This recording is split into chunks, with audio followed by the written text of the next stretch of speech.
We're on the phone today with Scott Durbin. He is the founder, member of the band Imagination Movers, as they are 20 years old here this year, and they've got a lot of stuff coming up down the pike. Scott, how you doing today? I'm doing well. Yourself? I'm doing well also. It's great to be speaking with you. Thank you so much for joining me. No worries. I'm excited to do this. Well, Scott, first of all, it's been about 20 years or so since Imagination Movers came to be, and it kind of sounds like you were the guy who really got the ball rolling. Can you tell us a bit about that? The early days and, how the idea for the band came about. So my background is in education, and as a teacher, I noticed that there was a lack of creativity in my students. And so instead of kind of just lamenting about it, I did something. And that sort of coupled with the fact that all of the guys who were in the Movers were living in the same neighborhood, and we were all having families at the same time. So if you take those two threads, me seeing kind of a need in the students that I was teaching, and then all of the Movers sort of having families at the same time. And of course, when you have families, you're sort of born into evaluating children's entertainment. And sort of like, hey, is this good? Is this not? What's sort of kind of the educational backbone for this? And is it good for my child to watch? So those two threads sort of came together, and I had a friend at a local PBS affiliate. And of course, sort of having this kind of wild hair, I was like, there's no local live action kids show. And so I pitched the idea of Imagination Movers to the Movers, who are now the Movers, and we started workshopping it. And we then pitched it to the local PBS affiliate for essentially a local live action kids show that was music based. And that's really sort of how the whole ball got started. Yeah, that's incredible. Obviously most parents are interested in their kids' activities and are mindful of, the stuff they're consuming, but not a lot of them go that extra mile and actually go out and create the stuff. No, you're right. It's like, oh yeah, you can lament it, but like, hey, why not do something about it? And I guess, in creating sort of the, one of the, I guess probably whenever you have a good idea like that, you and especially if you sort of kind of like, you feel it's going to work, you do the work to make sure that you limit all the reasons why somebody says you can't do it. And I think we made sure that when we created sort of the template for the show, and fortunately, I think if anybody's familiar with watching the show on Disney Plus that they can stream now, 85% of what you see was sort of born in that initial template done 20 plus years ago. And it was all sort of educationally sound. Each of the Movers, for example, represented a different type of intelligence, whether it be mine, which is a visual intelligence, and that's why the wobble goggles were there. Or different kinds of, Smitty was sort of an outdoorsman, but had the journal that really kind of examined a lot of like different things. And he was sort of a naturalist intelligence. And so all of these guys, Dave, analytical, Rich, sort of the literary with the scribble sticks, all were based in some kind of support for creating something that was entertainment, but also, educational. Well, you guys were really, I guess, pounding the pavement early on, I'd call it. I remember when we received a promo copy of Calling All Movers here at the station, and I remember I loved it. I mean, you guys really did the grassroots thing and made your own action happen. We really did. It's funny because even now we've gone full circle, and I teach, I'm a professor, an assistant professor at University of Louisiana at Lafayette. And I think one of the things I try to impart upon my students is like, when it comes to music and when it comes to your passion, you sort of never leave any stone unturned. And so we were so tenacious because not only did we believe in the idea, but we believed in the music that we were creating. It was really music that we created for ourselves, but then the lyrics were age appropriate, developmentally appropriate, and really kind of paralleled where our own kids were, developmentally speaking. But we were tenacious because we did everything like an independent band would do. And we sent our music to everybody and anybody that might play it, including like you calling all movers. But also, we would send our music to pediatric wards in the UK that would pipe in music to patients. I mean, we were like, there was nothing we would not do as far as getting our music out and hopefully having people listen to it and enjoy it. So yeah, we were tenacious. And you guys had the TV show in mind from the get-go as well. I mean, that seems pretty ambitious, but you guys pulled it off, of course, and then had the show on Disney, as you mentioned. What was that like, going from mailing your own CDs out and kind of crossing your fingers to suddenly being on the Disney Channel? I think we obviously early on we had some early champions. Louisiana Public Broadcasting was an early champion. And even though they didn't have the budget to do the show, they did put our music videos, because really kind of like, from the get-go when we pitched the idea, everybody was like, oh, this is wonderful, but we don't have money to do this. And so we were like, you know what? Why don't we, again, take control of the situation and create content? And then, of course, with LPB's case, we're like, hey, if we do music videos, will you put it on air as interstitials between like Arthur and Caillou and shows like that? And they were like game for it. So we started kind of a statewide, effort, and then it became regional. And then, another aspect that was happening around our time was Kids Place Live with Sirius XM was a national sort of radio station that had a kids channel, dedicated kids channel. And so they started around the same time we did. So we had a lot of like, kind of like, almost like Dave Matthews and Fish kind of esque, like building up a grassroots following, and then having some lucky national avenues that people in Alaska could hear our music if need be. And so those all work together to like really kind of put us on the map for Disney to come in and talk to us about doing a show with them. Well, of course, that exposure and the opportunity is incredible, but was it tough to keep up with that output? I mean, you guys basically had enough music for, like probably 10 albums within just a few years there.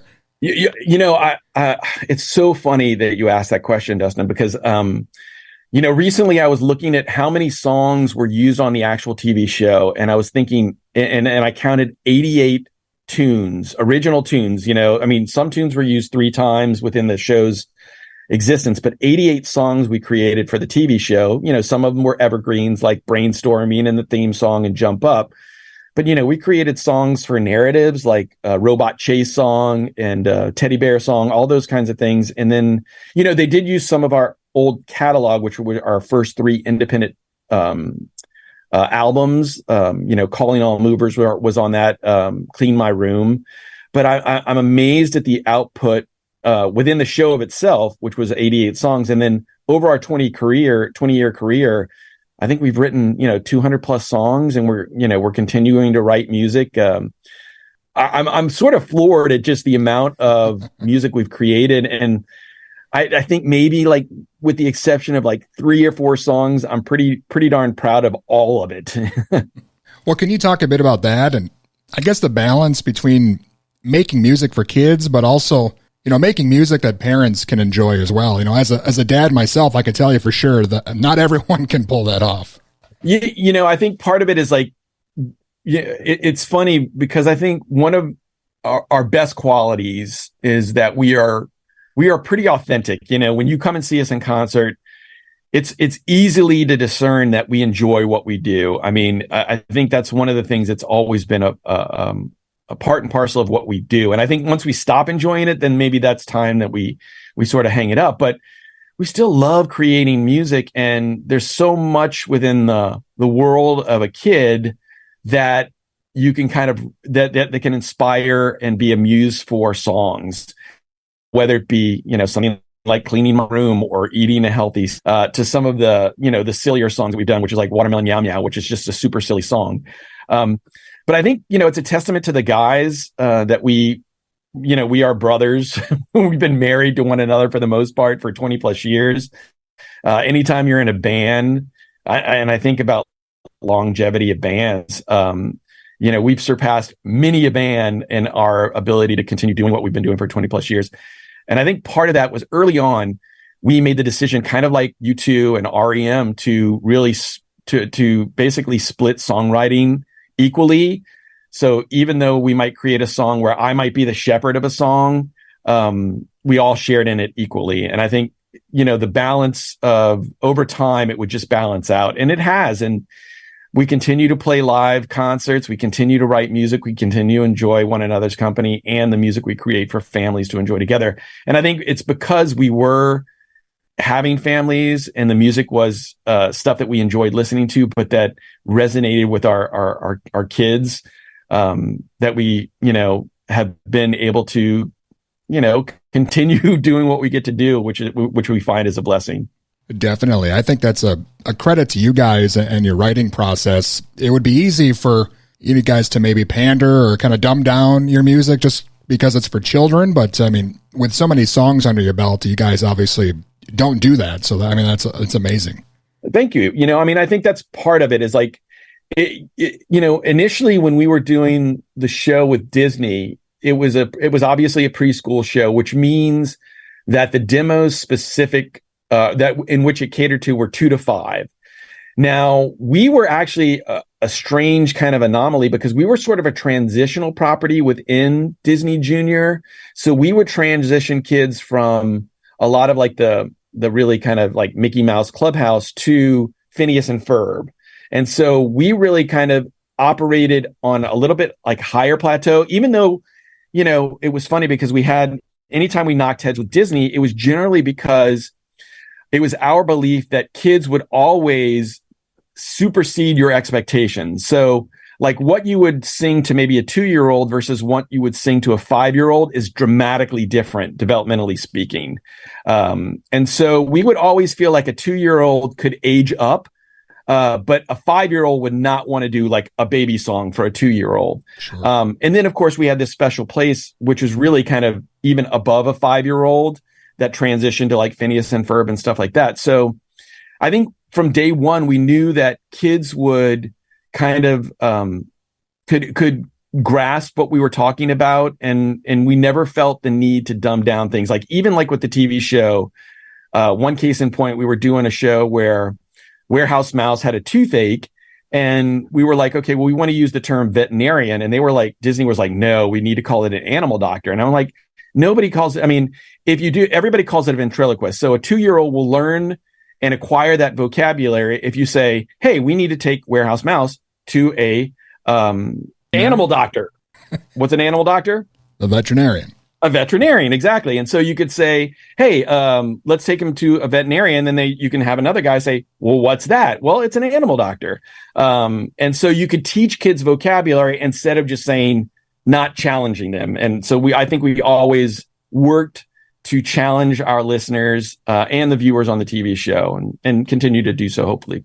Well, Scott, I know you mentioned you're working on new music now. I'm assuming a new album must be in the works here. Can we see that maybe next year, or how's that been going? Totally. 2024, we're going to drop our, I guess, goodness gracious, it might be our 12th release. And it is tentatively titled Blue Skies is the name of the album. And we've got like about 14, 15 songs on there. Super excited about them. I think one of the things that I think we pride ourselves is we sort of kind of give a nice scope of content, meaning we have silly songs, but then we have earnest songs. So it's a nice kind of scope of really kind of content for kids to generally grab and hopefully retain. And so there might be a song, something as kind of pastoral as Road Trip, where you're taking a family trip with, everybody. And then a song that's more like silly, like we have Ice Cream Sandwich. So we have a wonderful collection of songs. We're super excited about it. We finished up some recording. We're doing the mixing right now, but yeah, we're going to start releasing some singles in 2024 and then probably closer to summer, drop the whole album. And we'll definitely give you a sneak preview of some of those tunes that'll be coming y'all's way. Awesome. Yeah, that's great. And I know you played a handful of shows this year, including Lollapalooza, which is awesome. Are we going to see maybe a tour coming up here this next year too? So, I think we're sort of kind of weekend warriors when it comes to touring. We do any extended tour. We do a lot of stuff with Armed Forces Entertainment and Navy Entertainment. And so those are generally the longest tours we do. We do a lot of weekend shows, kind of like go in and we play Friday, Saturday, and Sunday. It's real hard, I guess, to do an extended tour because a lot of the early days of the week are so hard to get to sell a lot of tickets. Sure. But with that being said, like you had mentioned Lollapalooza. So, obviously our main demo are kids. We had this wonderful kind of eclectic situation with Lollapalooza where we played that and 300 or 400 kids that were aged 18 to 22 came and watched us perform and really just loved the show. So we are going to probably play very discriminately some 18 and over shows this year, just for that audience of kids who grew up with the program, who are now in college. And it's really going to be essentially the same concert that they would have seen when they were there that young, but we do so many interactive elements that I think it's going to be a blast. We do toilet paper blowing, we do vortex cannons, we do confetti. We'll have some strategic covers, like at Lollapalooza, we did a 5 Seconds of Summer cover of Youngblood that kids just loved. And so it's weird because we sort of have two demos. We have that original demo that watched the show when they were young, and now they're of college age. And so we're going to do, a handful of shows that are 18 and over. But then, of course, we'll be doing our shows for families throughout the year as well. I mean, January, we have some shows. March, we have some shows. We're not going to go away from that, but we thought we'd experiment with an 18 and over show. So I'm excited to see how it's going to turn out. Excellent. Yeah, you guys are kind of approaching that situation now where fans of yours when you first started out are now probably having their own kids, and they're kind of doing the legwork for you, creating a new audience. You are correct. It's funny because we played an Abita Fall Fest recently, and there were parents of young kids, babies, who came and saw us when they were like 6 and 5 or 6. It really is kind of amazing to be able to see generations, to be able to perform for generations of fans. It's kind of crazy. I think we sort of pinch ourselves that we get to do what we get to do. We are so fortunate, and we don't take it for granted, for sure. I imagine with your day job as a teacher, you're probably running into some starstruck students at this point now too. Well, I think probably that was sort of the definitely part and parcel of like us doing it, is because me teaching a freshman class, like an intro to music industry class, there's 25 kids in the class, and they all know who I am from Playhouse Disney days, and are kind of like a little, I guess, I don't want to say starstruck, but it's when you see somebody on TV that you see in real life, it's just kind of a different vibe. And so they're super excited for us to play this 18 and over show hey, as long as we're doing it for the right reasons and enjoying what we get to do, there's no reason not to like try something. And I think that's part of what's made us successful, is that we're not afraid to fail, because I think failure definitely informs future action. So, we've definitely, to our mottos, decree, reach high, think big, work hard, and have fun. And I think we certainly think big in a lot of respects. And I think that's what's propelled us to certain successes we've had. Awesome, man. Well, we covered a lot of ground here. Is there anything else maybe we should be watching out for from you or from the movers here coming up? I think one of the things that we enjoy is people to follow us on social media. We're pretty active, especially on X and Instagram and Facebook. We've not done TikTok, which I'm sure we need to probably remedy. It's funny. I'll tell you a little sidebar. I think probably 2017, around there, we were about to do our launch into TikTok and have a channel, but our kids were at that age, probably like seniors in high school. And they were like, don't do a TikTok channel, because only adults that have TikTok channels are guys.